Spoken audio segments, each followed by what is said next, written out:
श्रीलंका के खिलाफ टी20 सीरीज और वनडे सीरीज समाप्त होने के बाद अब भारतीय टीम को बहुत ही जल्द साउथ अफ्रीका के खिलाफ 4 मैचों की टी20 सीरीज खेलना है। इस सीरीज के लिए भारतीय टीम साउथ अफ्रीका का दौरा करने वाली है, जहां पे भारत और साउथ अफ्रीका के बीच आखिरी बार टी20 मुकाबला में आमने सामने टी20 वर्ल्ड कप 2024 के फाइनल में हुआ था, जहां पे भारतीय टीम ने कमबैक करते हुए फाइनल मुकाबले में साउथ अफ्रीका को हराया था। लेकिन उसी हार का बदला साउथ अफ्रीका की टीम अपने सरजमी पे लेने वाली है। लेकिन अब बीसीसीआई की ओर से 4 मैचों की टी20 सीरीज के लिए भारतीय टीम की 15 मेंबर्स फाइनल एवं खतरनाक स्क्वाड की भी घोषणा कर दी है। आखिरकार इस स्क्वाड में किस खिलाड़ी को मौका मिला तो किस खिलाड़ी को बाहर का रास्ता दिखाया गया है। अभी भी ईशान किशन को टी20 में वापसी तक भी नहीं हो पाई है, तो वही विकेटकीपर बल्लेबाज केएल राहुल का नाम भी इर्द गिर्द तक कहीं दिखाई नहीं दे रहा है। जैसा कि हम अब जानते हैं कि रोहित कोहली और जडेजा टी20 करियर को अलविदा कह चुके हैं। सूर्या की कप्तानी भारतीय टीम आखिरी बार साउथ अफ्रीका से 3 मैचों की टी20 सीरीज खेली थी, लेकिन वह सीरीज 1-1 की बराबरी पर खत्म हुआ था। वैसे तो साउथ अफ्रीका की टीम को टी20 मुकाबले में साउथ अफ्रीका में हराना भारतीय टीम को मुश्किल ही नहीं बल्कि कड़ी चुनौतियों का सामना करना पड़ेगा, लेकिन भारतीय टीम भी पलटवार करना अच्छी तरह से जानती है। जी हाँ दोस्तों, आखिरकार 15 मेंबर्स स्क्वाड में किस खिलाड़ी को मौका मिला है, तो आखिरकार 4 मैचों के टी20 सीरीज के सभी मुकाबले कब, कहां और कौन से स्टेडियम में, साथ ही साथ भारतीय टाइमिंग के अनुसार मुकाबला कितने बजे से खेला जाएगा। सबसे पहले तो मैं आपको बता दूं कि इस सीरीज के लिए भारतीय टीम इस बार फिर से साउथ अफ्रीका का दौरा करने वाली है और सूर्या की कप्तानी भारतीय टीम 4 मैचों की टी20 सीरीज खेलती हुई नजर आने वाली है। तो इस सूर्या के अलावा भारतीय टीम की उप कप्तान की जिम्मेदारी फिर से सुमन गिल के हाथों में सौंपी गई है, जहां पे साउथ अफ्रीका की टीम में डेविड मिलर, हेनरिक क्लासन जैसे खतरनाक गेंदबाज है, तो भारतीय टीम भी किसी टीम से कम नहीं है। चलिए सबसे पहले बताता हूं कि 4 मैचों के टी20 सीरीज के सभी मुकाबले कब, कहां और कौन से स्टेडियम में खेले जाएंगे। 4 मैचों की टी20 सीरीज का पहला टी20 मुकाबला की बात करें तो 8 तारीख को डरबन में खेला जाएगा। वही सीरीज का दूसरा टी20 मुकाबला कुइबेरा में खेला जाएगा 10 तारीख को। वही सीरीज का तीसरा टी20 मुकाबला 13 तारीख को सेंचुरियन में खेला जाएगा और सीरीज का आखिरी टी20 मुकाबला की बात करें तो जोहानसबर्ग में खेला जाएगा। यह सभी के सभी मुकाबले भारतीय टाइमिंग के अनुसार रात के 9:30 बजे से खेला जाएगा। तो इस मुकाबले का आप लाइव प्रसारण टीवी पर स्पोर्ट 18 वही मोबाइल पर जियो सिनेमा पर देख सकते हैं। 4 मैचों के टी20 सीरीज के लिए भारतीय टीम की 15 मेंबर्स फाइनल एवं खतरनाक स्क्वाड कुछ इस प्रकार से घोषित की गई है। इस स्क्वाड में सबसे पहला नाम भारतीय कप्तान सूर्यकुमार यादव का आता है, जो टी20 मुकाबले की बादशाह खिलाड़ी कहे जाते हैं।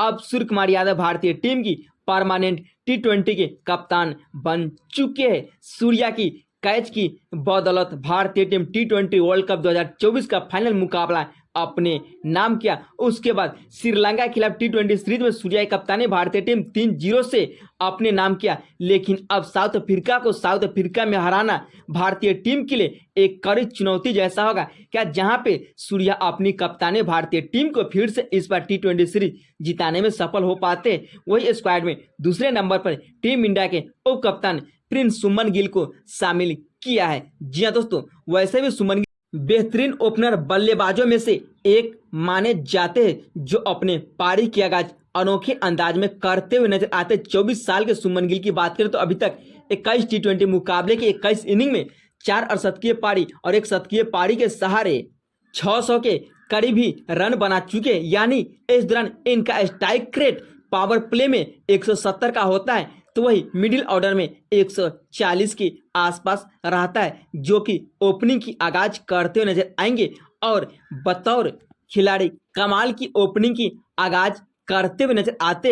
वही स्क्वाड में इनके अलावा तीसरे नंबर पर युवा ओपनर बल्लेबाज यशस्वी जायसवाल को शामिल किया है। जायसवाल भी पहले ही गेंद से अटैकिंग अंदाज में बल्लेबाजी के लिए जाने जाते, चाहे इनके सामने साउथ अफ्रीका के कागिसो रबाडा या जेराल्ड कोएट्जी क्यों न हो, जायसवाल को कोई फर्क नहीं पड़ता है, क्योंकि जायसवाल शुरुआती की ओवर से ही अनोखे अंदाज में यानी गेंदबाजों पर हावी होते हुए नजर आते हैं। इन सभी के अलावा स्क्वाड में तीसरे ओपनर बल्लेबाज के तौर पर वही चौथे नंबर की बात करें तो ऋतुराज गायकवाड को शामिल किया है।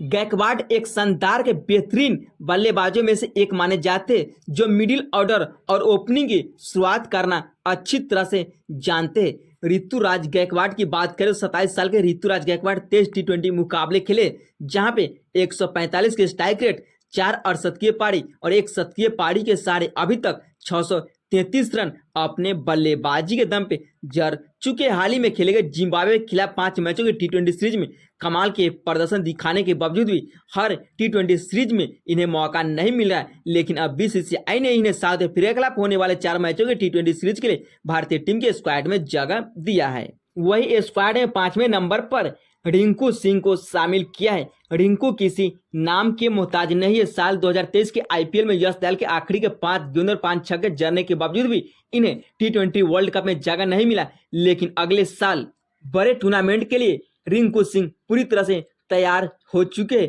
इसलिए रिंकू बेस्ट फिनिशर बल्लेबाजों के तौर पर पहले नंबर पर आते हैं। जब जब इन्हें मौका मिलता है तो अपने बल्लेबाजी के दम पे पूरी दुनिया में छाप छोड़ते हुए नजर आते हैं। रिंकू सिंह की बात करें तो रिंकू सिंह को अभी ज्यादातर टी20 मुकाबले खेलने का मौका नहीं मिला, सिर्फ और सिर्फ 22 टी20 मुकाबले खेले। वही इनके अलावा मिडिल ऑर्डर के तौर पर स्क्वाड में 6ठे नंबर पर रियान पराग को शामिल किया है, जो गेंद के साथ साथ बल्ले से कमाल दिखाते हैं और मिडिल ऑर्डर में कमाल की बल्लेबाजी करते हुए नजर आते हैं, जिनके पास ज्यादातर अभी टी20 मुकाबले खेलने का अनुभव नहीं है, सिर्फ और सिर्फ 6 टी20 मुकाबले खेले हैं।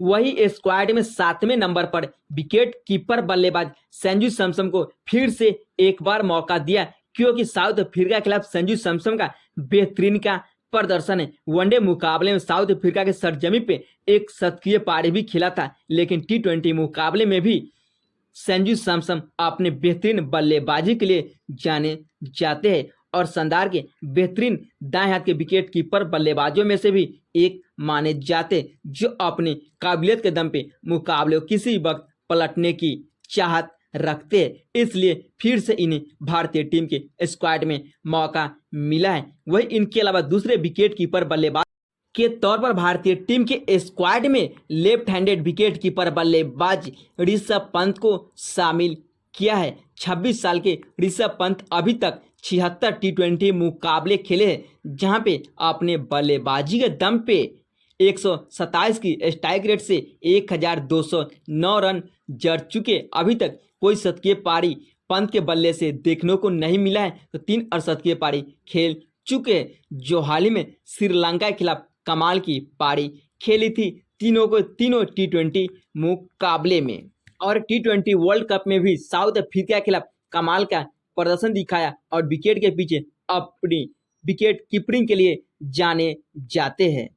वही इन सभी के अलावा स्क्वाड में पहले ऑलराउंडर खिलाड़ी वही 9वें नंबर पर हार्दिक पांड्या को भारतीय टीम के स्क्वाड में जगह मिली है। यह वही हार्दिक पांड्या है जो अपने बेहतरीन प्रदर्शन और बेहतरीन बल्लेबाजी एवं फील्ड में जहां पर भी रहते कमाल की फील्डिंग के लिए जाने जाते हैं। वर्ल्ड चैंपियन हार्दिक पांड्या की बात करें तो बेहतरीन ऑलराउंडर खिलाड़ी में से एक माने जाते हैं। यह भारत के पहले ऐसे ऑलराउंडर खिलाड़ी जो टी20 मुकाबले में 150 से ज्यादा की स्ट्राइक रेट से बल्लेबाजी करते हैं और 102 टी20 मुकाबले खेले 1500 से ज्यादा रन बना चुके, तो वही 80 से ज्यादा विकेट ले चुके। तो वही दूसरे स्पिनर गेंदबाज के तौर पर अक्षर पटेल को शामिल किया है। अक्सर भी अपने काबिलियत के लिए जाने जाते हैं। टी20 वर्ल्ड कप के फाइनल मुकाबले साउथ अफ्रीका के खिलाफ बेहतरीन गेंदबाजी का नजारा तो पेश नहीं किया था, लेकिन बल्लेबाजी तो कमाल की के थे। जड्डू के संन्यास लेने के बाद अब तो यह प्रॉपर स्पिनर गेंदबाज के तौर पर सबसे पहला नाम अक्षर पटेल का ही आता है, जो कि एक बेहतरीन प्रदर्शन दिखाते हुए नजर आते हैं हर टी20 मुकाबले में। इसलिए 20 नंबर की जर्सी वाली अक्षर पटेल अपनी काबिलियत एवं प्रतिभा के दम पे हर टी20 मुकाबले में अब अपनी जगह पक्की कर चुके हैं। वही तीसरे ऑलराउंडर खिलाड़ी के तौर पर भारतीय टीम के स्क्वाड में 11वें नंबर पर शिवम दुबे को शामिल किया है। शिवम दुबे की जितना तारीफ की जाएगी उतना ही कम पड़ने वाला है। जब से यह भारतीय टीम में वापसी की है तब से कभी पीछे मुड़ के देखा नहीं है शिवम दुबे। क्योंकि तो हार्दिक के स्टाइल में गेंदबाजी करते तो युवराज सिंह के स्टाइल में यह लंबे लंबे छक्के भी लगाते हुए नजर आते हैं, जो आईपीएल में चेन्नई सुपर किंग के लिए खेलते हुए नजर आते हैं। जी हाँ दोस्तों, शिवम दुबे की बात करें तो एक बेहतरीन फिनिशर खिलाड़ी के तौर पर आते हैं जो किसी भी वक्त मुकाबले को पलट सकते हैं। तो वही स्क्वाड में एक स्पिनर गेंदबाज और 12वें नंबर पर स्पिनर गेंदबाज कुलदीप यादव को शामिल किया है। जी हाँ दोस्तों, कुलदीप यादव की बात करें तो अभी तक सिर्फ और सिर्फ 40 टी20 मुकाबले खेलने का मौका मिला, जहां पे कमाल की गेंदबाजी यानी इकोनॉमी की बात करें 6.77 का है। विकेट अभी तक 69 ले चुके हैं, जो कि स्पिनर गेंदबाज के तौर पर एक बेस्ट स्पिनर गेंदबाज कहलाते हैं। इसलिए सबसे पहला नाम कुलदीप यादव का आता है, जो कि फाइनल मुकाबले में भी कमाल की गेंदबाजी की थी। लेकिन अब बारी खतरनाक तेज गेंदबाजों की, जिसमें सबसे पहला नाम अक्षदीप सिंह का आता है। बाएं हाथ के खतरनाक तेज गेंदबाज अक्षदीप सिंह एक बेहतरीन गेंदबाजी के लिए जाने जाते हैं। तो वही अक्षदीप सिंह पहले पेसर होंगे, तो वही इनके अलावा दूसरे खतरनाक तेज गेंदबाज के तौर पर मियां मैजिक मोहम्मद सिराज भारतीय टीम के स्क्वाड का हिस्सा बन चुके हैं साउथ अफ्रीका के खिलाफ होने वाले 4 मैचों की टी20 सीरीज के लिए। तो ही आखिर में तीसरे खतरनाक तेज गेंदबाज के तौर पर अवेश खान को भारतीय टीम के स्क्वाड में मौका मिला है। यानी यही होगी भारतीय टीम की 15 मेंबर्स फाइनल एवं खतरनाक स्क्वाड साउथ अफ्रीका के खिलाफ होने वाले 4 मैचों की टी20 सीरीज के लिए। इस स्क्वाड में बुमराह को भी आराम दिया गया है। आपको क्या लगता है, क्या भारतीय टीम इस बार टी20 सीरीज जीत पाएगी?